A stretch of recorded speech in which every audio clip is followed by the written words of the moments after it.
everyone! I'm Cassandra. I'm Jada. I'm Tim. And I'm Tori. And today we will be talking about attachment theory.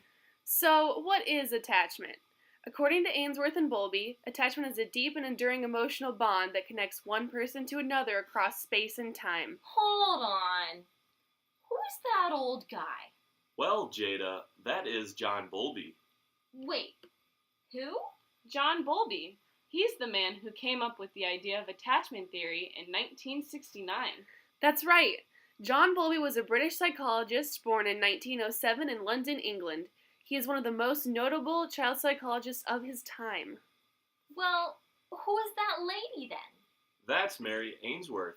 She was born in Ohio in 1913, and she worked alongside Bowlby and discovered different ways to find out a child's attachment style. Oh, you mean like strange situation? Exactly, but we will get to that later. Bowlby proposed 4 different types of attachment, the first being secure attachment. A child with a secure attachment uses their attachment figure as a secure base during exploration. They are comforted easily after separation from their attachment figure. A child with ambivalent attachment style is extremely upset when their attachment figure leaves. However, upon their return, the child is difficult to calm down. A child with an avoidant attachment style does not seem to care when their attachment figure leaves. They also do not seem to react when their attachment figure returns to them. Finally, a child with a disorganized attachment style has inconsistent reactions to their attachment figure leaving and returning. This style is the most detrimental to the child. John Bowlby and Mary Ainsworth's research was influenced by a number of people, one of the most notable being the researcher Harry Harlow. In the 1950s, Harry Harlow conducted a controversial study that used baby monkeys to see if attachment was formed due to a need for food or a need for closeness and affection. During this study, Harlow placed 2 mothers in one cage, the first being a warm cloth mother who provided no food, and the second being a wire mother who provided food for the infant monkey. The result of that study found that the monkey spent more time with the warm cloth mother than the wire food mother. Harlow concluded that the reason why attachment is formed is not due to the mothers providing food, rather, the mother provides affection for the child. Although this study was performed before Bowlby and Ainsworth's work, we think it is important to note its relevance to attachment theory and how it led to Bowlby and Ainsworth's work in the current attachment theory. Now that we've talked about attachment between monkeys, let's talk about child-parent attachments. I'm sorry, did you say child-parent attachment? No, Jada, we said child-parent attachment. Oh! According to the 2001 journal article, Child-Parent Attachment and Children's Peer Relations, a Quantitative Review, which was based on 63 studies by Barry H. Snyder, Leslie Atkinson, and Christine Tardif, the effects for child-mother attachment were larger for peer relations in middle childhood and adolescence than for peer relations in early childhood. Can you put that in English? Well, basically, this means that mother-child attachment has a large effect on the child's development, but influences them as their relationships more as they get older. Another study by Mark Kennedy, Lucy Betts, and Jean Underwood looked at the relationship between siblings and attachment theory.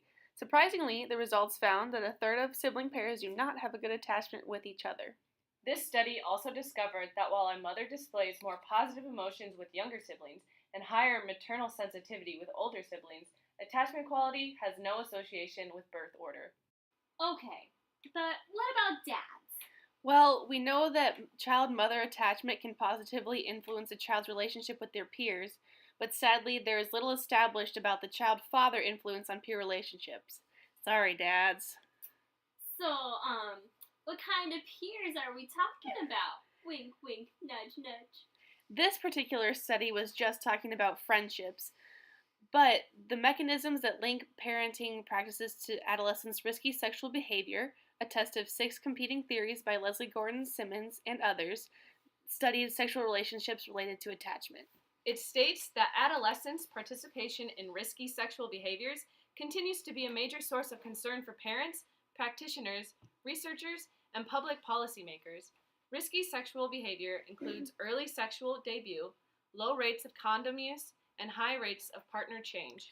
Even though sexual exploration is normal for adolescents, risky sexual activity can have a long-term negative effect on the participants.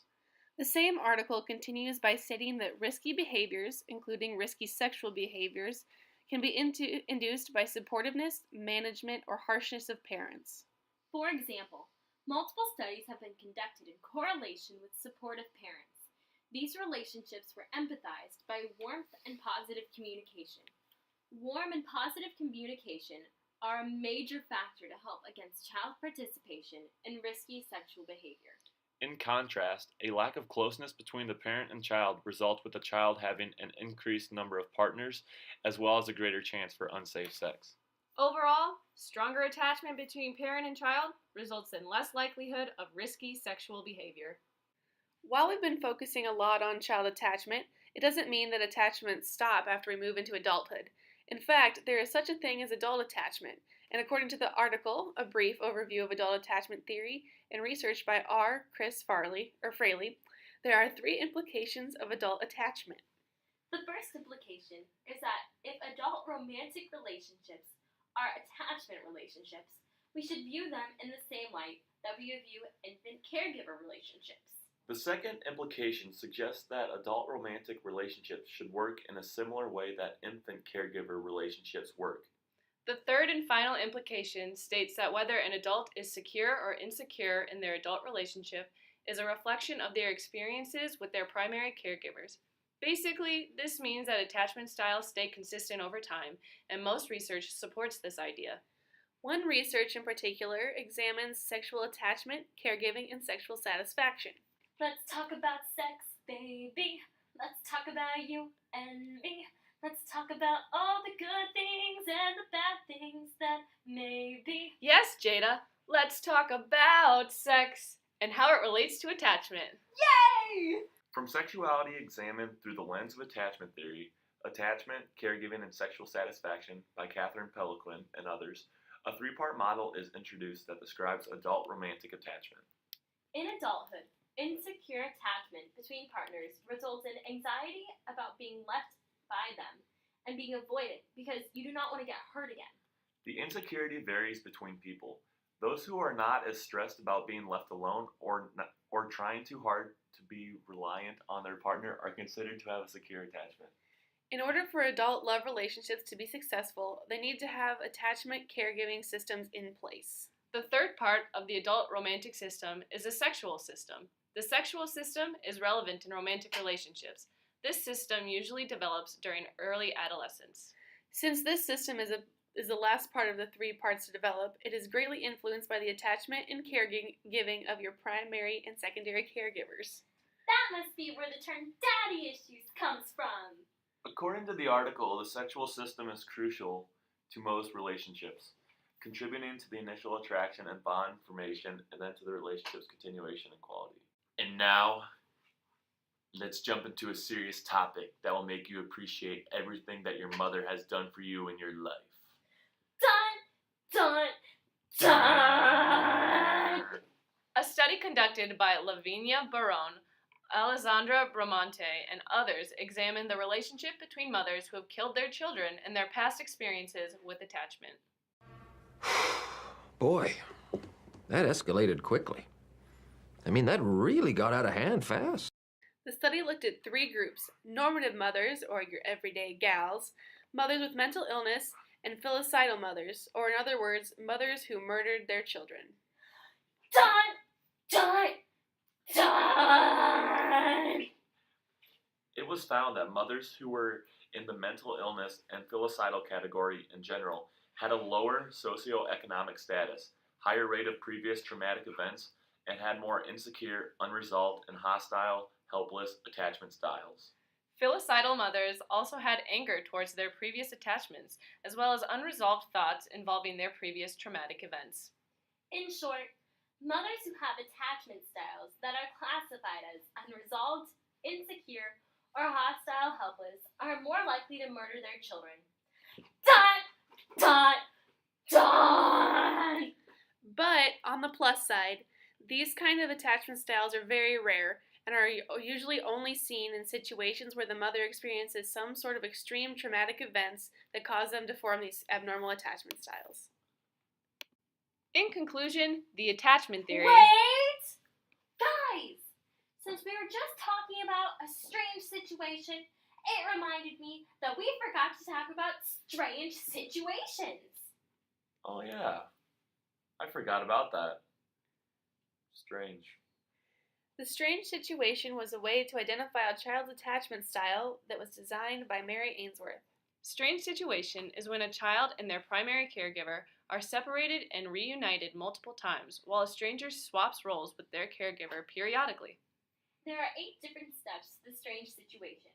The first step involves the child and the parent being introduced to an empty room. A stranger then joins them. The parent then leaves the infant alone with the stranger. The stranger leaves and the parent returns for a first union. The parent then leaves again and the infant is left alone in the room. The stranger returns to the room and finally the parent returns and the stranger leaves for the second reunion. Depending on how the child reacts during this situation determines their attachment style. To summarize, attachment impacts every aspect of our lives. It influences our relationships between our siblings, parents, peers, and significant others. Negative attachment styles can have adverse effects on adolescent and adult lives. But positive attachments can encourage growth and development of relationships throughout a lifetime. Thanks for watching! Butterfly in the sky, I can go twice as high. Take a look, it's in a book. Attachment theory. I can go anywhere. Friends to know and ways to grow. A reading rainbow. I can be anything.